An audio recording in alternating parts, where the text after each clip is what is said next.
earlier from Patrick Okins. We'll hear later from people like Emily Jago, who raced earlier in the senior women's single. On Sunday, we'll have Trophim Anderson and Eric Woelfel, some pretty good mainstays here in the Niagara region.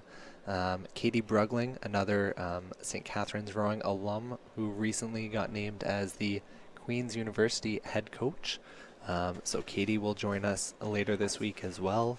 And we're going to have, I believe, one more joining us You'll on be Saturday. entertained by Travis King. Yeah, which if you don't know Travis King, listen in on Saturday. He'll be memorable, I have no doubt.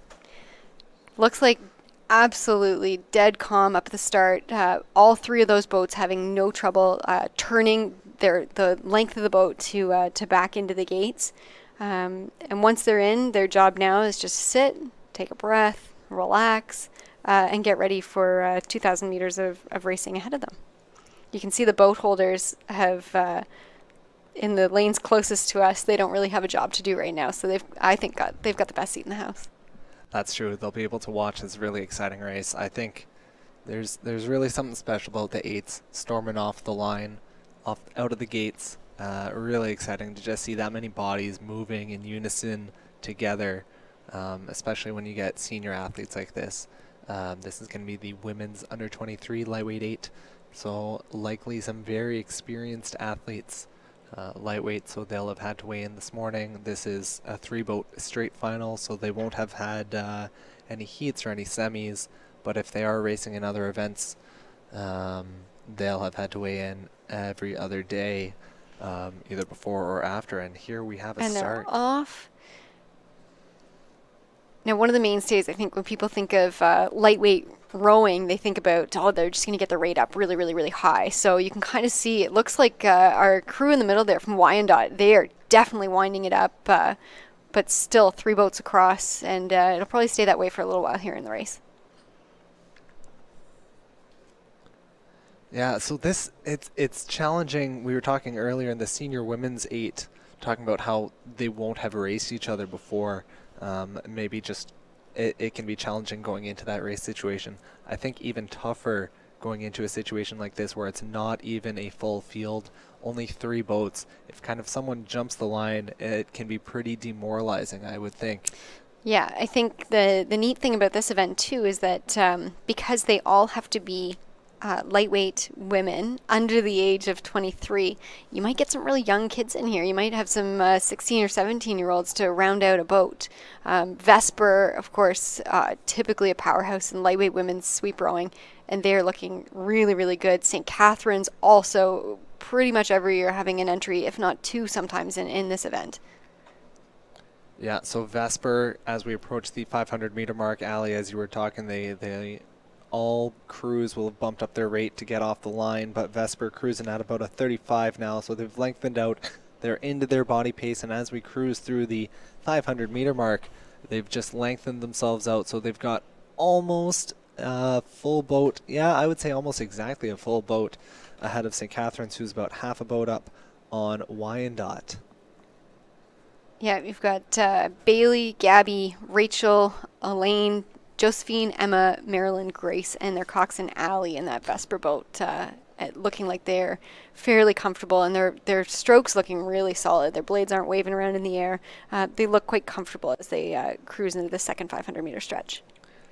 Yeah, so it'll be exciting to see if St. Catharines can really try and push up on Vesper, who does have a strong lead so far. We haven't seen too many lead changes so far today.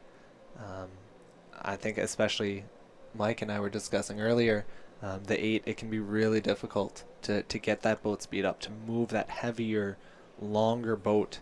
It just the energy expenditure required to get it moving faster is just, it's really tough.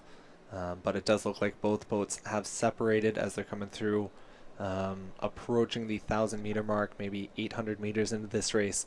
Both boats have moved past Wyandotte. Wyandotte's starting to move back from the field. Vesper trying to push out ahead, trying to gain and increase their lead over St. Catharines, who's sitting in second, followed by Wyandotte. As we come through the 1,000-meter mark, we'll just try and see exactly what that gap is.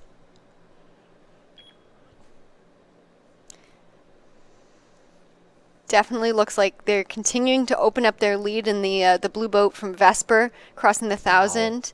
You've got quite a good gap between St. Catharines and a slightly lesser gap between St. Catharines and Wyandotte. So I've got about 7 seconds. That's almost 2 boat lengths. So bow to stern and then another boat of open water, maybe, and then a little bit more for that last second. I'm sure Vesper's already feeling very confident with that kind of positioning in a race at the 1,000-meter mark.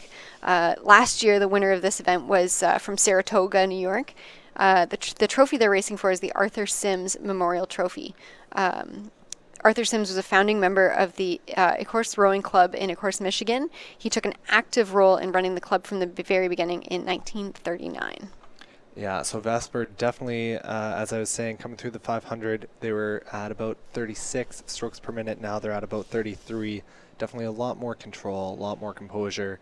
It does look like they do have a bit of, this is my coach side now coming in, a bit of vertical lift. I would say at the start of the drive, you can see their shoulders, for some of them, start to come up. You'd like to maybe see them stay a little horizontal, but at the end of the day, they are really cruising and crushing the rest of the field here in the under 23 lightweight women's 8. So Yeah, what they're doing is certainly it's working working. for them. I know I've raced the senior women's lightweight 8 for 3 different clubs, and all 3 times I'm pretty sure I was beaten by Vesper, and I was afraid to line up against them every time. So they are definitely proving their mettle here as they cross the 1,500-meter mark, and they're just cruising into the last 500. Wow, just you can count the seconds right now before anyone else even enters your screen, before St. Catharines starts to come across.